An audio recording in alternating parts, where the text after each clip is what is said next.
يقولون أن ألم الفقد، فقدان روح عزيزة، هو أقصى ما يمكن أن يتحمله إنسان. لكني أختلف معهم. أؤمن أن الألم الأكبر الأكثر قسوة هو أن تفقد ذاتك، أن تختفي أنت من العالم بينما جسدك ما زال يمشي على الأرض. اسمي ليلى، امرأة في 35، أم لمراهقة في 15. للوهلة الأولى ترى امرأة ناجحة تملك مكتباً للعقارات وسيارة فارهة وشقة في أرقى أحياء المدينة.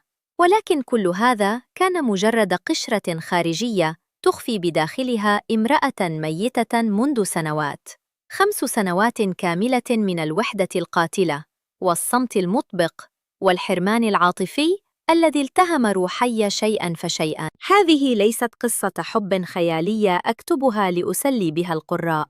هذه قصتي الحقيقية، بل ربما تكون اعترافاً بجريمة. جريمة وقعت في غرفتي، بطلها شاب يكبرني بابني تقريباً. جريمة جعلتني أشعر بأنوثتي للمرة الأولى منذ زمن بعيد. لا تبحث في كلماتي عن مواعظ أخلاقية جاهزة، ولا تبحث عن تبرير لأفعالي. أنا فقط هنا لأحكي كيف يمكن للوحدة أن تدفع امرأة ناجحة وقوية إلى حافة الهاوية. كيف يمكن لصوت امرأة في شقة مساحتها 300 متر أن يتحول إلى صدى مؤلم يذكرها بفراغها كل ليلة. كنت أنظر في المرآة وأرى امرأة جميلة ناضجة، ولكن عينيها كانتا فارغتين، تنظران إلى لا شيء. حاولت مراراً أن أشغل نفسي بالعمل، لكن الليل كان يعود ليسرق مني أي توهج زائف كنت أحاول خلقه خلال النهار. كنت بحاجة ماسة إلى لمسة حنونة، إلى كلمة دافئة، إلى نظرة تشعرني أنني ما زلت امرأة تملك مشاعر وأنوثة. إلى أن جاء ذلك اليوم المشؤوم، اليوم الذي تعطلت فيه سيارتي، وكان هذا العطل البسيط هو الشرارة التي أشعلت فتيل حياتي من جديد، وإن كان بطريق محفوف بالمخاطر. هل كان هذا العطل مجرد صدفة؟ أم كان القدر يخبئ لي اختباراً جديداً لم أكن مستعدة له؟ وما الذي ينتظرني خلف باب تلك الورشة؟ كنت في طريقي لإنجاز بعض الأمور المستعجلة، وفجأة أطلق محرك سيارتي الفارهة صوتاً غريباً، ثم توقف عن العمل تماماً. شعرت بالإحباط، فقد توقفت في أكثر الأوقات ازدحاماً. أرشدني أحد المارة إلى ورشة كبيرة قريبة. هناك جلست في مكتب صغير أنتظر المساعدة. نادى صاحب الورشة على أحد العاملين لديه: يا عمر، تعال بسرعة شوف عربية الست هنا. خرج شاب من تحت سيارة أخرى كان يعمل عليها، ومسح العرق عن جبينه بقطعة قماش. عمر كان في 24 من عمره، لكن عينيه كانتا تحكيان قصة رجل أكبر من عمره بكثير، كانت فيه حدة وذكاء وثقة غريبة. تيبرت الرياضي الذي كان يرتديه لم يخفي قوة جسده المتناسل وعضلاته المفتولة، لكن أكثر ما لفت نظري لم يكن جسده بقدر تركيزه. كان منهمكاً في فحص المحرك وكأنه لا يرى سواه، ولم تلتفت عيناه إلي ولو لمرة واحدة. كان رجلاً بكل ما تحمله الكلمة من معنى. جلست أراقبه من بعيد، مفتونة بطريقة عمله، بهدوئه وثباته.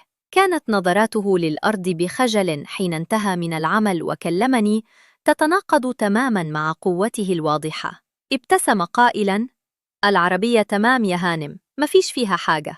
أنا عمر وده رقمي، لو حصل أي عطل تاني أنا تحت أمرك. أخذت الرقم منه وأنا أشعر أن قلبي هو من يحتاج إلى ميكانيكي وليس سيارتي. عدت إلى البيت وأنا أحمل معي صوته وطريقة كلامه وحتى رائحة الزيت والحديد التي كانت تفوح منه. لم تكن رائحة كريهة، بل كانت رائحة رجولة حقيقية افتقدتها لسنوات. أسبوع كامل مر وأنا أتخيل ملامحه، طريقة مسحه للعرق، صوته وهو يقول: تحت أمرك. أصبحت صورته تطاردني في كل لحظة، وأدركت أنني لابد أن أراه مرة أخرى مهما كان الثمن. تذكرت تلك النظرة الخجولة في عينيه، وتساءلت: هل كان يشعر بنفس ما شعرت به؟ وهل ستكون المكالمة القادرة على جمعنا من جديد؟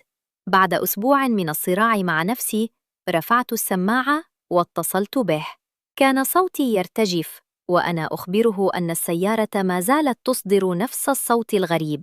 وافق على المجيء لفحصها. اقترح المجيء في الصباح، لكنني استدرته بسرعة وطلبت منه المجيء في 8 مساءً. تردد للحظة ثم وافق. بدأت أستعد لتلك الزيارة، وكأنني أستعد لموعد غرامي في شبابي. اخترت فستاناً أسود قصيراً، ووضعت أفضل عطوري، ورتبت الشقة بعناية، وأشعلت الشموع المعطرة، وخففت الإضاءة لتمنح المكان دفئاً ورومانسية. في 8 تماماً رن جرس الباب. فتحت له الباب، فوجدته واقفاً بحقيبة عدته. كان قد ارتدى ملابس أكثر نظافة من ذي قبل، لكنه ظل محتفظاً بهيبته الصعيدية. اتسعت عيناه حين رآني، وقرأت فيهما الانبهار والإعجاب. نزلنا إلى المرآب وراح يفحص السيارة. بعد ربع ساعة نظر إلي باستغراب وقال: السيارة سليمة تماماً يا هانم، مفيش فيها أي عطل. ابتسمت في هدوء ونظرت في عينيه وقلت: يمكن الموتور سليم يا عمر، لكن أنا اللي تعبانة. تعال نطلع فوق تاخد راحتك وتشرب حاجة باردة على قد تعبك. صعدنا إلى الشقة. بمجرد أن رأى الفخامة والشموع والجو الرومانسي، أدرك أن هذه الزيارة ليست من أجل سيارة معطلة. جلس على طرف الكنبة مرتبكاً. جلست بقربه، قريبة منه لدرجة أنني كنت أسمع أنفاسه المتسارعة. بدأ يحدثني عن حياته، عن قريته في الصعيد، عن طموحه في امتلاك ورشة خاصة يوماً ما. كنت مبهورة بطموحه وطريقة تفكيره، لكن عيني كانت تتابع شفتيه أثناء الحديث، وقوة يديه المفتولتين. وفجأة قاطعته ونظرت في عينيه وقلت بصوت منخفض: يا عمر، أنا وحيدة من زمن طويل، محتاجة حد يحس بيا وينظر لي كامرأة، مش مجرد ست ناجحة. نظر إلي بصدمة وارتباك، ثم همس بصوت خافت: يا هانم، أنت ست محترمة، وأنا مجرد ميكانيكي بسيط. الفرق بيننا كبير، والجواز مستحيل، ده حرام علينا. فأجبته دون تردد: أنا مش عايزة منك فلوس ولا جاه، أنا عايزاك أنتي، وعايزة نبدأ صح بالحلال. لكن دلوقتي أنا محتاجة أحس إني عايشة. في تلك اللحظة، هل سينتصر منطقه على قلبه، أم أن العاصفة كانت على وشك أن تبدأ؟ حاول عمر أن يقاوم، حاول أن يتماسك، لكن المشاعر كانت أقوى من أي كلمات. في لحظة انفجر البركان الذي كبت جمرده لسنوات. نهض من مكانه وحملني بين ذراعيه وكأنني لا أزن شيئاً. كانت قوته مرعبة وجميلة في آن واحد. في تلك الليلة لم يكن مجرد شاب صغير، بل كان فارساً يأخذ حقه بكل ثقة. ولكنه في الوقت نفسه كان حنوناً ورقيقاً. لم أكن أتخيل أن رجلاً يعمل بالحديد يمكن أن يملك كل هذه الرقة. كانت لمساته كالسحر، تعيد إحياء كل خلية ميتة في جسدي. كان بطيئاً ومتقناً، وكأنه يصلح أغلى وأثمن ما يملك. شعرت بإحساس لم أشعر به من قبل، إحساس بالامتلاك والقوة المطلقة، شيء لم أعرفه حتى مع زوجي السابق. كان عمر عالماً مختلفاً تماماً. قوته كانت خيالية، وحضوره كان يملأ الغرفة. استمرت الليلة في دوامات لا تنتهي من المشاعر والأحاسيس الجياشة. توالت اللحظات الجميلة، الواحدة تلو الأخرى، 5 مرات في ليلة واحدة، وكل مرة كانت أجمل وأعمق من التي قبلها. كان عمر لا يعرف الكلل، يملك طاقة جبارة جعلتني أصرخ من المتعة التي حرمت منها لسنوات طويلة. في تلك الليلة اختفت ليلى الهانم القوية، وانصهرت في حضن عمر البسيط. نسيت العالم بما فيه، نسيت مكانتي وسمعتي وكل شيء. شعرت أنني امرأة من جديد. شعرت أن الحياة يمكن أن تكون جميلة. ولكن مع بزوغ أول خيوط الفجر بدأت الحقيقة المرة تتسلل إلى قلبي كالسم. استيقظت على صوت ضميره الذي أيقظ في داخلي ألف سؤال ومخاوف. نظرت إلى عمر وهو نائم بجانبي، وقلبي يخفق بين نشوة ما حدث وجحيم ما سيأتي.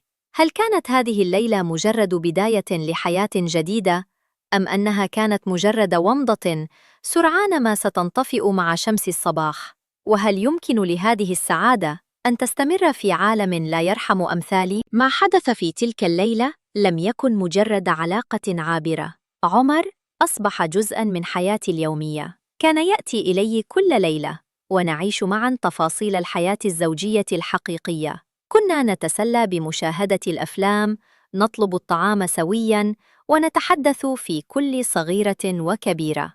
عرفت أنه يحلم بتطوير نفسه وتعلم ميكانيكا السيارات الحديثة، وبدأت أدعمه بكل ما أملك من طاقة وإمكانيات. كنت سعيدة كما لم أكن من قبل، لكن في وسط هذه السعادة كانت هناك سحابة سوداء تطاردني أينما ذهبت، سحابة الخوف. كنت أخاف من كل شيء. أخاف أن تكتشف ابنتي مريم الأمر عندما تتصل بي من أمريكا. أخاف من نظرات الجيران حين يرون شاباً يتردد على منزلي ليلاً. ولكن أكثر ما كنت أخافه كان نفسي.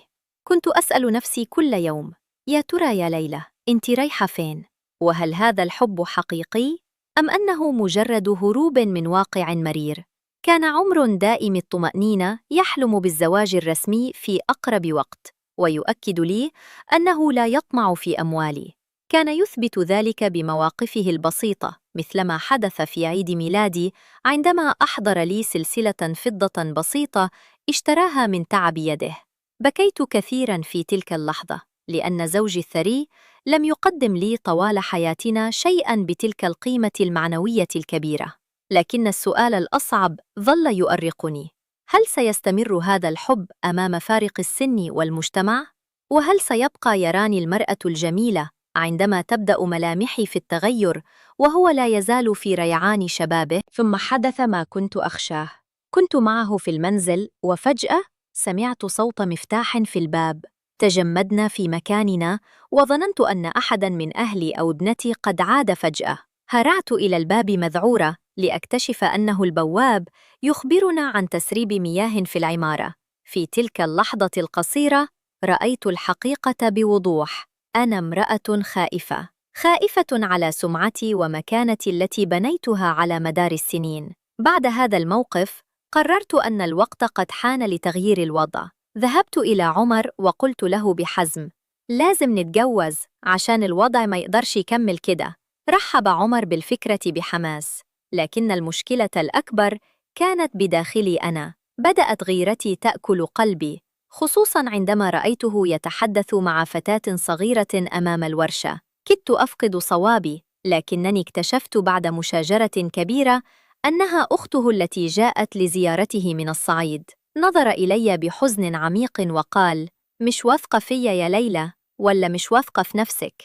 كانت كلماته كالخنجر في قلبي. عندها فقط أدركت أن العدو الحقيقي ليس المجتمع، بل هو الخوف الذي يسكن داخلي. الخوف من أن أكون غير كافية، الخوف من أن تخونني السنين. صرخت في وجهه: الفرق بيننا 11 سنة يا عمر، مش خايفة منك، خايفة من اليوم اللي تشوف فيه بنت أصغر مني جنبي. هل كان صادقاً عندما قال إن العمر مجرد رقم، أم أن الواقع سيثبت عكس ذلك؟ أصبح الصراع يدور بداخلي بعنف. أنا ممزقة بين أمرين: سعادتي الشخصية مع عمر الذي أعاد لي الحياة، وبين مكانتي الاجتماعية وسمعتي التي بنيتها على مدار السنوات. كلما نظرت إلى عمر رأيت فيه الحب والأمان والدفء الذي حرمت منه سنين طويلة. لكن كلما نظرت حولي رأيت مجتمعاً لا يرحم، ورأيت ابنتي التي قد ترفض هذه العلاقة تماماً إذا علمت أن أمها تزوجت من شاب يصغرها ب11 سنة. أنا الآن أكتب لكم قصتي وأنا غارقة في دوامة من المشاعر المتضاربة. عمر لا يزال يأتي إلي كل ليلة، ولا يزال يحلف لي بحبه ويريد الزواج بي رسمياً، وأنا أحبه بكل جوارحي. أحبه لدرجة أن وجوده أصبح جزءاً من هويتي. لكن الخوف من المستقبل يخنقني، الخوف من أن أستيقظ يوماً لأجد أنني خسرت كل شيء. خسرت كرامتي أمام المجتمع، وخسرت الرجل الوحيد الذي جعلني أشعر أنني ملكة. أنا لا أطلب منكم أن تحكموا علي، ولا أطلب تبريراً لأفعالي. أنا فقط امرأة وحيدة تحاول أن تجد طريقها في متاهة الحياة. أريد أن أسألكم وأنتم تقرؤون قصتي، ماذا كنتم ستفعلون لو كنتم مكاني؟ هل السعادة الشخصية تستحق أن نضحي بكل هذا العناء؟ هل فعلاً العمر مجرد رقم كما يقول عمر؟ أم أن الواقع سيثبت أن الشاب سيمل يوماً من امرأة تكبره؟ أحتاج نصيحتكم. أحتاج أن أعرف إن كان هناك من مر بنفس التجربة وخرج منها آمناً. أنا لا أزال أفتح له بابي كل ليلة، ولا أزال ألقي بنفسي في حضنه لنسيان همومي. لكنني خائفة من أن أصحو يوماً لأجد أنني خسرت كل شيء. شكراً لأنكم استمعتم إلى حكايتي. أنتظر رأيكم في التعليقات، لأن كلمتكم قد تنير لي طريقاً في هذا الظلام الدامس. في النهاية، يبقى السؤال معلقاً: هل ستختار ليلى الأمان الاجتماعي وتضحي بحبها؟ أم ستختار قلبها وتواجه العالم من أجله؟ وما هو الثمن الحقيقي الذي ستدفعه مقابل هذا الاختيار؟